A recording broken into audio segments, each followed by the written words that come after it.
Okay, welcome to NAMA. We're going to share this with our Facebook group once I can find the share button. I'm sending this to you right now. Okay. We're not going to lie, we both forgot until moments ago. Life has been hectic. Yeah, I was judging all day today, and I don't think I was entirely remembering that I was judging today when I put this on the calendar.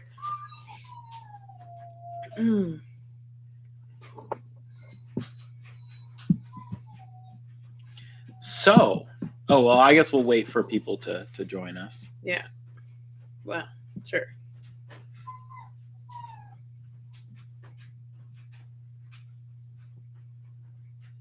Well, what new options? No. We've got new options.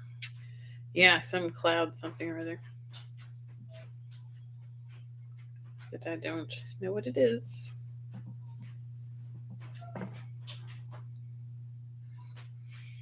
Okay. Now we'll just see if anybody sees it. Yes, I'm sure they will. Hopefully. Okay.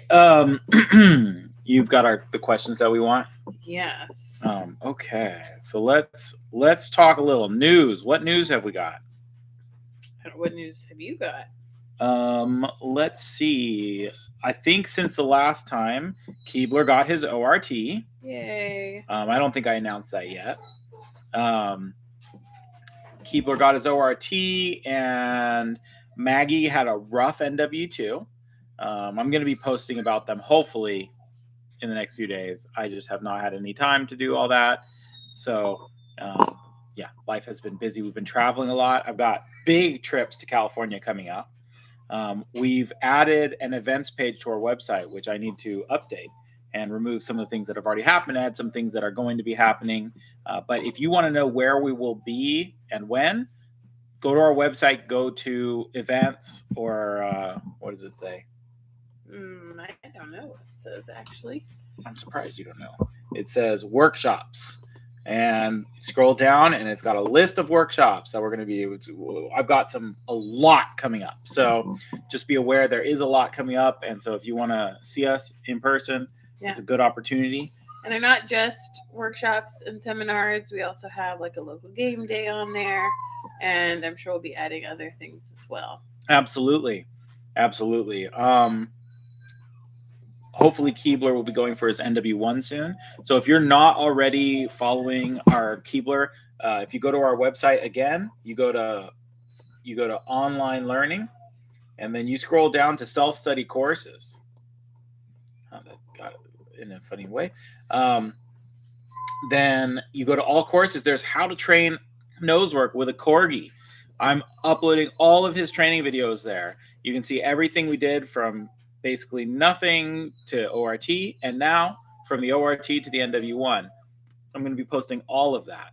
I'm really excited about it. He's been doing really well. He's such a cool dog. You're also seeing a lot of my obedience process in that. If you're interested in that, that's there. It looks like we've got a few viewers. So if you're here, let us know. Yes, that all the technology is working. See us, hear us. Okay, I think let's just jump into questions. I think we only got a few questions. Okay. So this says, looking for suggestions regarding dogs who have relatively good foundation skills but are still easily distracted in exterior environments and get sucked into other interesting smells. Techniques for getting them back into the search. I have one dog in particular that if you disturb his crittering, he gets mad and pees.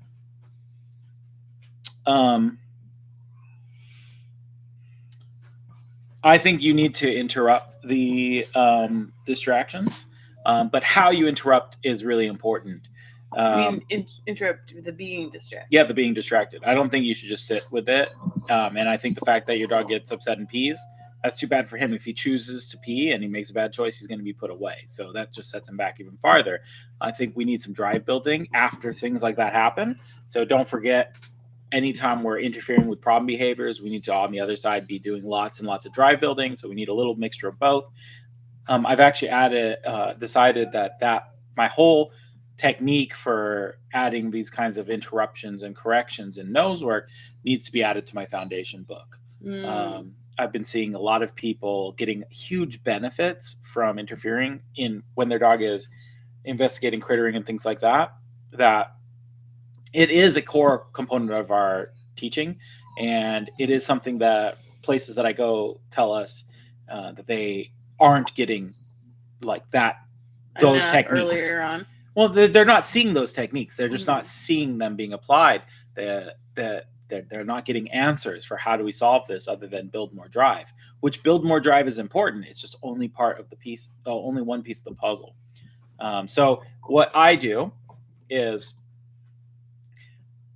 let's say my dog, it really kind of depends a little bit on the distraction. So let's say the distraction is a tree with some good pea smell on it. I will let my dog smell that tree, and I count in my head 1 Mississippi, 2 Mississippi, 3 Mississippi.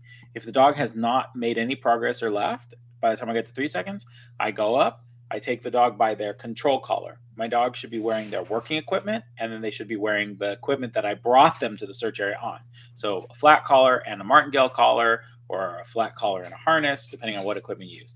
I take them by their control equipment, not by their nose. Their everyday normal. Yeah. Or whatever used to control them.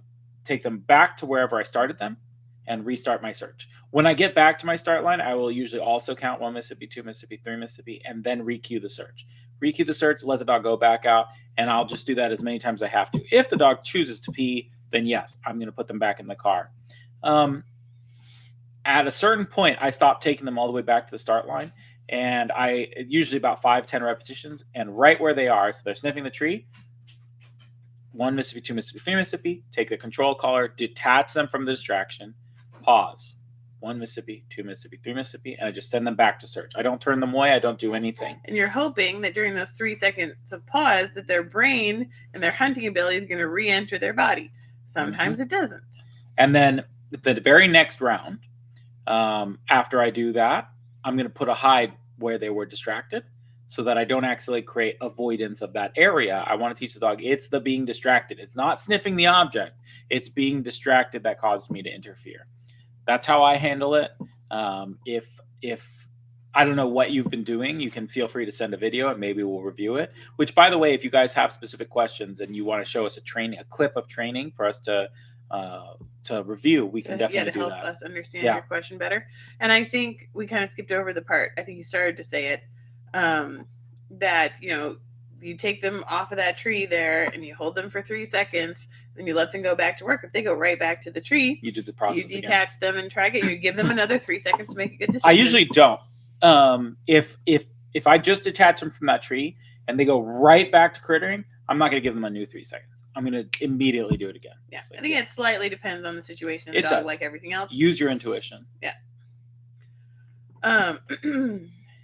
And one thing that's really important about these processes is that if the dog doesn't want to do it, doesn't want to search, doesn't want to find hides, it is not going to work. Correct. And so it's probably important to talk about the drive building component. What kind of searches are you setting up? Like, are you setting up a simple container search with 6 containers and 1 hide or a couple hides?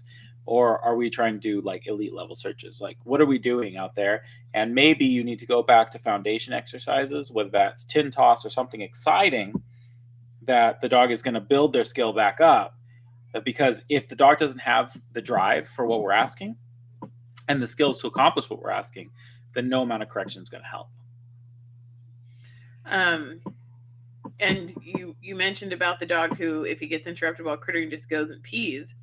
Does he care enough that if he goes and pees and you put him up and bring him back out, will he eventually change his behavior, or does he not care enough? The crittering is so high priority that it doesn't matter what you do. In those cases, like with many novice dogs, I will not even for a short window, I will not care whether or not they pee. Of course, I'm going to do this somewhere where I don't have to be that worried. It's not like someone's living room or something. And I will only focus on trying to get the buy-in. And then once I have the buy-in, I'll go back to the process of trying to get them working through those distractions effectively, and then putting them up to modify that behavior. Absolutely. All right. Anything else with that question? I don't think so. If we have any follow-up questions for the people watching, feel free to ask in the chat on YouTube. Okay. They're on a theme, huh? I guess. I haven't actually read this one yet. In one of the NAMAs, there was mention one of the courses addresses peeing in the search area. My Foundation. dog and I. Oh, Just it's so in the people know. foundation course? Yep. Okay. My dog and I are training for NW3 and AKC Master. Now that search areas. Okay, sorry. That word wasn't the word I thought it was. Now that search areas are longer and I'm running into problems of him peeing in the search area when training. He doesn't have special gear that he wears for nose work. Let me read it. Okay, you're going to run into some. I might run into the same problem. Okay, so my dog and I are training for NW3 and Master and AKC. Now that our search areas are longer, I'm running into the problem of him peeing in the search area when training. He doesn't wear special gear for nose work. I'm looking for guidance on how to work through. It could be a course, a virtual session. I'm open. I didn't think we needed to read that. Yeah, well, I didn't. You just handed me to read, so I didn't read ahead. So yes, we do private lessons. Happy to help you with that. So yeah, it's in our foundation course. I'm trying to find it now. I thought it was, it's in the section on Hunt Drive. The second lesson in Hunt Drive is crittering and marking. He needs to wear special gear for nose work. There's no way around that. If you have a potty problem, even if you don't have a potty problem, they need a change of equipment. They need a special harness, a special halter, a special collar that they wear only for nose work, and you need to change that now. It doesn't matter if you're already in Elite or Summit. Change it now. Start and just train it in a basic search area. Walk the dog up to the search area, put the collar on, say search for a simple one-hide search. Do that 10, 20 times in a row. Then the dog will start to understand. You put the collar on, we're going. It's like, how long is it you're going to take your dog to learn that when you put gloves on, that you're going to take them out for a walk? They're going to figure that out. Like, you've never put gloves on to walk them before. They're going to figure that in like 5 repetitions. Or maybe even only like 2 days. Correct. It might only be a couple repetitions. So trust me, putting the collar on for your dog is going to make a big difference. And if they understand that collar comes on, that they are not allowed to potty, which make sure you take that equipment off when you're pottying them. Yeah, that's the biggest error people make when using a change of equipment to help them with pottying, is that they are too sloppy with it. They leave it on for extended periods of time when the dog isn't searching. They leave it on when they potty. And it's really, really clarifying for the dog if you're consistent. If when you're wearing this, if you potty, you're going to get put up. And when you're not wearing this, you're welcome to potty. My first nose work dog was a really terrible marker. And part of me fixing her understanding so that she knew she wasn't allowed to potty in search areas was, hey. Can you please unlock your screen? Yeah. Thank you. Was making sure that it went on when she was about to search and it came off when she was done, before she had a chance to go and pee. And I think that was at least 50 to 75% of her fixing that issue. Yeah. I would also say that if this is a brand new problem and you're up at the higher levels, if your dog's older, it might be worth looking at life changes or even health problems that might be causing peeing. Lots of dogs start peeing in search areas and they have UTIs or something like that. Yeah, my dog who has not had issues pottying in search areas recently did at a trial of all things, which he had never done, and it was a UTI. Yeah. So then, check that out and pay attention. Are you overwatering him? Are you overfeeding him? Are you underwatering, underfeeding him? So he's tanking up on water.